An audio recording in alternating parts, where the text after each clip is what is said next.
Good evening, family. Good evening. It's always good to come to St. Michael's. I do get here every once in a while and have this opportunity to share with you. And I thank Reverend Timmy,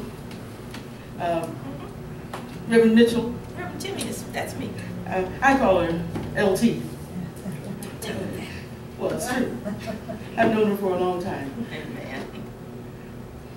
I wonder, now that I'm here, why it is that Reverend Mitchell invited me to come.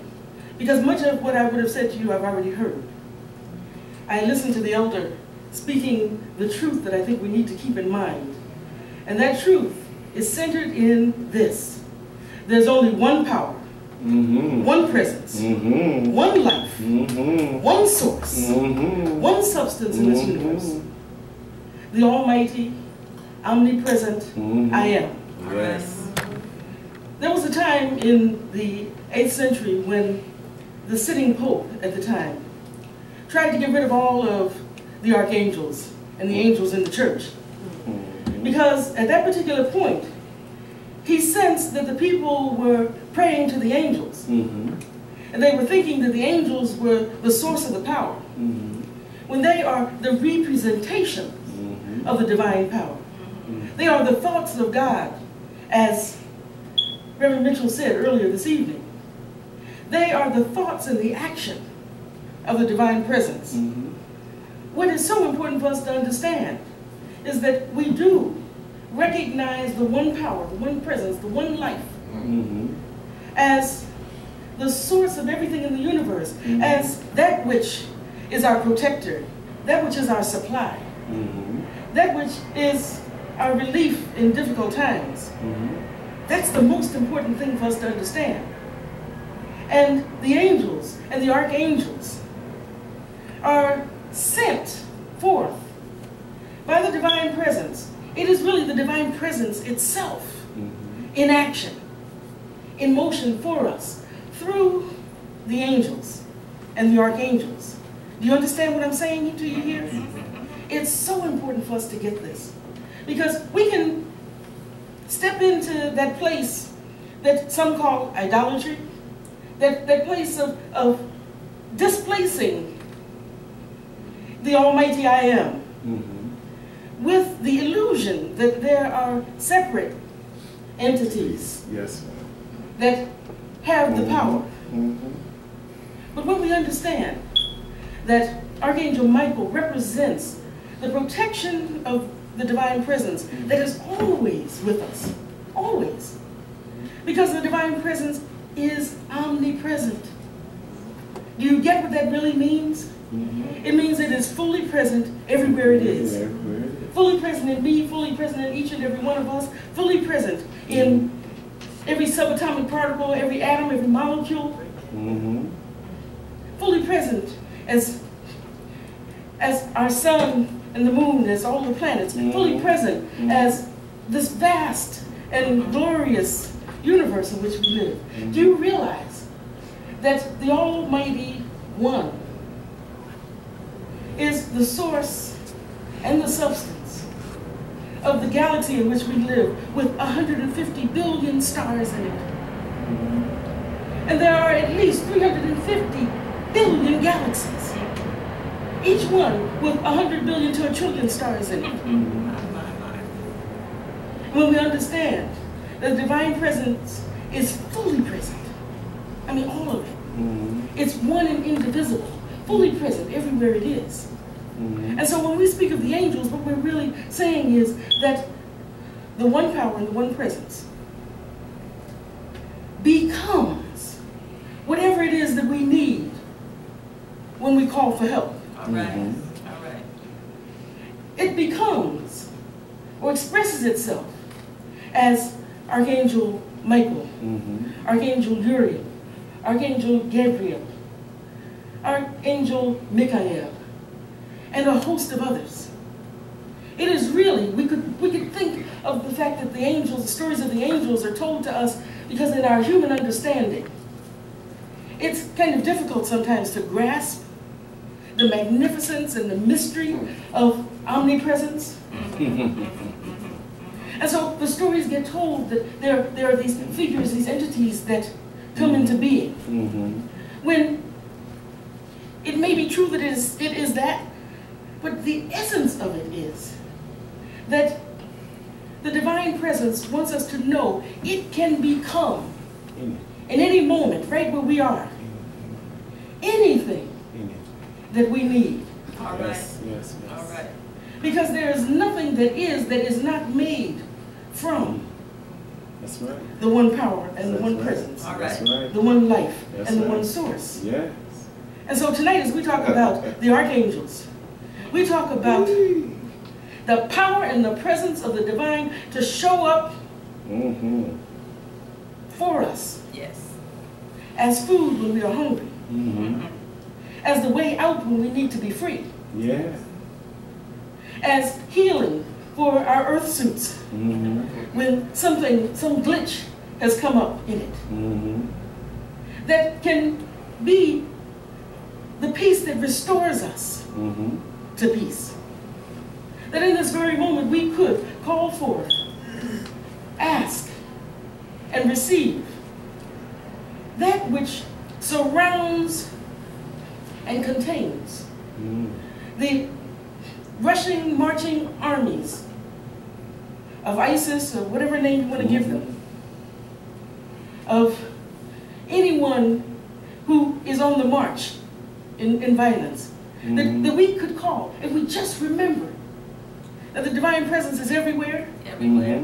and can deliver for us whatever it is that we need. And yes, we have free will, but you recognize that if there's a danger, if there is an army marching towards you, that we can call forth, going to the source itself, the divine presence, the help that is needed to contain the armies. And even though they will be trying to push forward, something will happen. Maybe the wheels will fall off of their tanks. Maybe somehow the engines stop. Maybe somehow the road collapses in front of them and they can't get to you. We can call that the work of the angels. Yes. There may be that force of the angels of Michael, Archangel Michael, who with legions of blue light angels, that's what they often talk about with each one of the archangels, that they have legions All right. of what they call flame angels, because these are beings of light, beings of spirit. They are energetic projections of divine thought for our good. For our good. And so, and I can call for 1 trillion angels to surround me, and each one of you can, and there's no way of exhausting it. Because the presence of the divine is infinite Infinite. and eternal and everywhere present. And so we could really, in this very moment, call forth the power and the presence, which we often forget to do, to surround and contain the marching armies. And though they have the free will to keep trying to march, we know that by divine providence, a way can be made that keeps them from being able to do harm. The stories of the Bible are many that talk about, whether you're talking about Shadrach, Meshach, and Abednego in the fiery furnace, and the angels coming, what they called forth, what was the power of God to surround and protect them. Yes. So that the heat of the fire did not scorch them, did not singe them in any way. Is it true? It's true. As Moses stood by the Red Sea, having to get away from the galloping chariots, the galloping horses, drawing the chariots of the warriors towards them, that the divine presence is nothing for God to divide the sea. And we can say that there are those who have said that they saw the presence of angels. And it may be that God gives those projections of spirit beings looking similar to us because it's comforting to us. Because it's given to us according to our need, according to what it is that we can handle. The stories are told to us according to what we are willing to receive. The stories of the Bible are symbolic. Yes. So that whatever level we're on, we can read it and we can get something from it that can be the guide for our lives. Absolutely. But the deeper you go into it, the more you begin to realize that whether the characters actually existed in history or not is not the point. It's not the point. The truth is that they represent various stages of development in each and every one of us. It's the story of me, it's the story of you. And what we have to do to come closer to what God's idea of us is. All right. That we are made in the image and likeness. Yes, yes, yes, yes, yes. That we are intended to become as Yeshua, whom we call Jesus, became. He is the example, which sometimes we forget. He didn't say, my Father. He said, our Father. He said, the things that I do, you can do also. Yes. Is it true? If that is so, that means we're made out of the same stuff. Teaching it. He happens to be the one who became aware. Yes. Who became Christ conscious. Yes. But the Christ presence is in each and every one of us. And so, as I speak to you tonight about the archangels and the angels, I say that there's only one power, one presence, and one life. One life. And that the angels represent the gift of spirit that is ready to come forward for us in every moment if we remember that it is all powerful, it is omnipresent, and it can meet our need in any moment. It can be the manna from heaven. Yeah. You know, it can be the coins coming out of the mouth of the fish to pay the tax collector. Is it true? Yes. It can be a handful of fish and a little bit of bread to feed the multitudes. Because every molecule of air that we breathe is divine presence. Yes, yes, yes, yes, yes. And every molecule of air, every molecule of water, anything that is, can, by divine decree, become anything. It's no big deal. And so tonight, as we think about the archangels and the angels, we represent, bless your heart. We remind ourselves that they represent the power of the one for us in whatever form we need when we need it. And so yes, we look at Michael, at Archangel Michael, and we recognize that he represents the energy of the divine that can surround us and protect us. All right. And so when we look to Michael, it's a reminder to us that the protection of the divine is always present for us. If we have to remember it, remember that, for it to be activated in our experience. It's always present. Always. But we're so busy looking at what's in appearance that we forget that the very source of everything that's in appearance, the very source of all life and all being, all creation, is the one power, the one presence that we can call God. We can. Are we going to fight over what name we call it? I mean, if there are 10,000 languages on the planet, doesn't it seem reasonable that there would be at least 10,000 names for the source of all creation? And yet people are going to war over the name being called, over the cultural practices. That's all they are. But it's still, if I say there's one God, because somebody calls the presence by a different name, why do we think it's another one? It's a different God. If there's one God, there's one God. There's one God, there's one God. Just one. One power, one presence.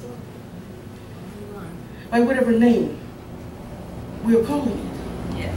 And so we recognize that whether we call it Michael, Uriel, Gabriel, what did I forget? Raphael, the healer. That their presence in the things that we learn about life are there for us to remember that there is a healing energy There's an intelligence of the divine self that knows the perfect form and perfect function of every atom, every cell, every tissue, and every organ in our earth suit. All right, all right. And so Raphael's color is green to represent life in its vibrance. Yes? That we can look at Uriel and we can speak the name to remind ourselves that the divine presence comes to us as wisdom. Wisdom. And sometimes we need a whisper in the ear. Not an abstract idea out there, but something real. Something written in the sand. We need to know that we can have supernatural intervention. That's what it's about. Yes. And how it comes to us. We may not understand with our human conscious mind.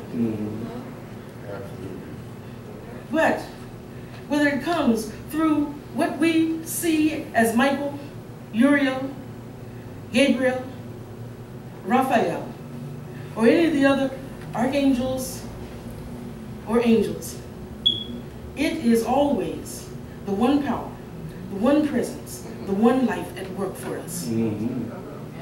Coming to us to meet our needs right where we stand.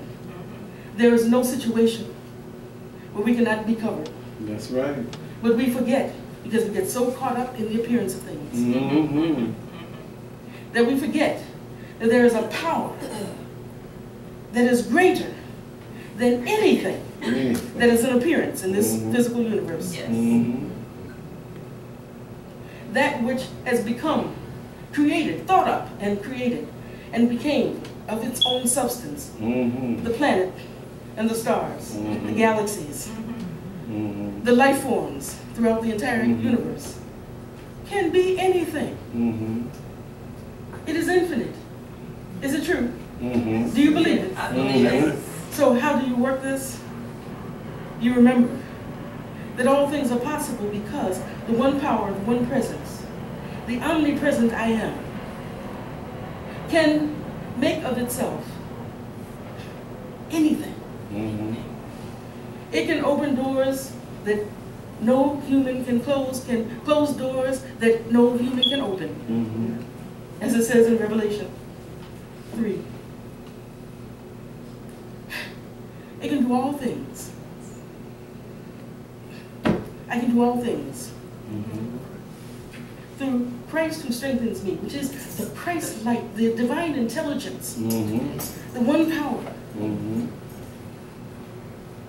Whether it's done through the archangels, or whether we perceive it as the photons, or the subatomic particles, the molecules, the atoms that are in the air, simply being given the command to be a bubble of protection around you, to push back the water so that you can cross on dry land. Oh, yeah. All right. All right. Whether it's those atoms being commanded to turn into food that comes out of the air, or water that comes out of a rock.